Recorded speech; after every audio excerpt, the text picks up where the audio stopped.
Rasulullah alayhi salam, lorsqu'il atteignit le premier ciel lors de son voyage nocturne, constata que la porte en était fermée. Les anges gardiens demandèrent « Qui vient ?» Gabriel alayhi salam révéla son nom.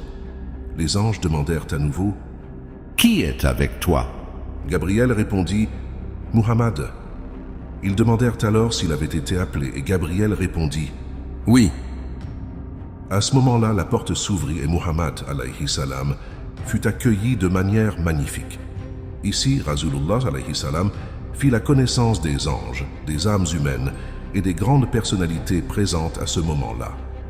De plus, il rencontra un homme parfait et sage. Cet homme était complet en termes de taille, de posture et de constitution physique. Gabriel alayhi salam expliqua qu'il s'agissait d'Adam alayhi salam, le premier homme, l'ancêtre de l'humanité. À droite et à gauche d'Adam se trouvaient de nombreuses personnes. Quand Adam regardait à sa droite, il était heureux, mais quand il regardait à sa gauche, il était triste et pleurait. Rasulullah alayhi salam demanda « Quelle est la raison de cela ?» Gabriel répondit « Ce sont les différentes générations humaines. Adam se réjouit en voyant les bonnes et honnêtes personnes à sa droite, mais il pleure en voyant ses mauvais et déviants descendants à sa gauche. » Ensuite, Rasulullah alayhi salam eut l'opportunité d'examiner de manière détaillée tout ce qui se passait. Il vit des agriculteurs travaillant dans les champs et la récolte était proportionnelle à leurs efforts. Rasulullah alayhi salam demanda qui étaient ces personnes et on lui répondit qu'il s'agissait de ceux qui luttaient pour la cause d'Allah. Rasulullah alayhi salam vit ensuite des personnes dont les têtes semblaient être écrasées. Il demanda qui elles étaient et on lui dit qu'elles étaient celles qui négligèrent la prière en traînant et en ne levant pas la tête. Rasulullah alayhi salam vit aussi des gens portant des vêtements en lambeaux et mangeant comme des bêtes. Il demanda qui étaient-ils et on lui dit qu'ils ne donnaient pas de charité ni de zakat à partir de leurs biens. Muhammad alayhi salam observa également un homme ramassant des morceaux de bois et en ajoutant plus quand il avait du mal à les soulever. Il demanda qui était cet homme et on lui dit qu'il avait déjà du mal à gérer ses responsabilités. Mais au lieu de les alléger, il les aggravait.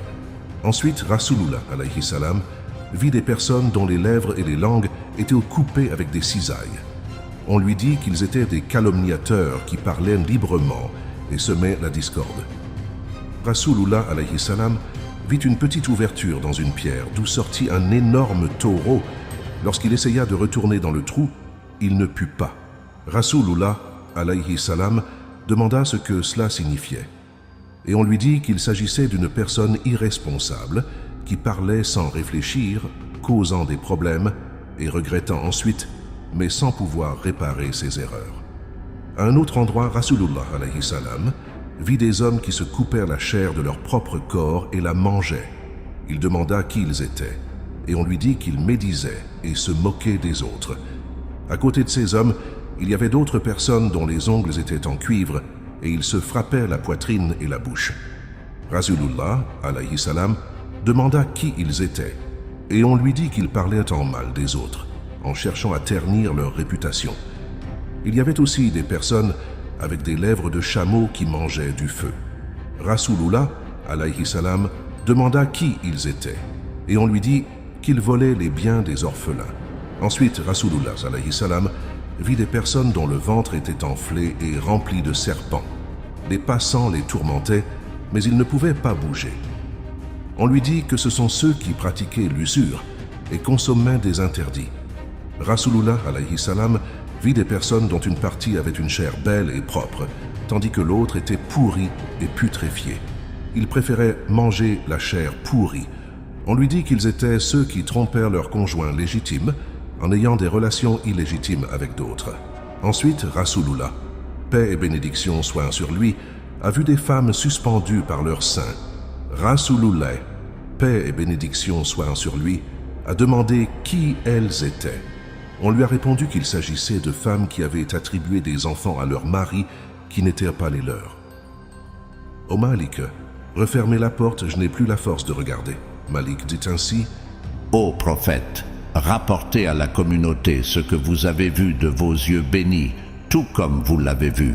Diminuez les souffrances que la communauté endure à cause de ses péchés. Éloignez-les de tout acte contraire à la volonté d'Allah. Incitez-les fermement à obéir pleinement à Allah et à suivre le chemin de la dévotion. Le châtiment d'Allah est sévère.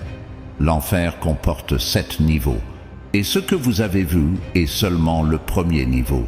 Les niveaux inférieurs sont encore plus terribles.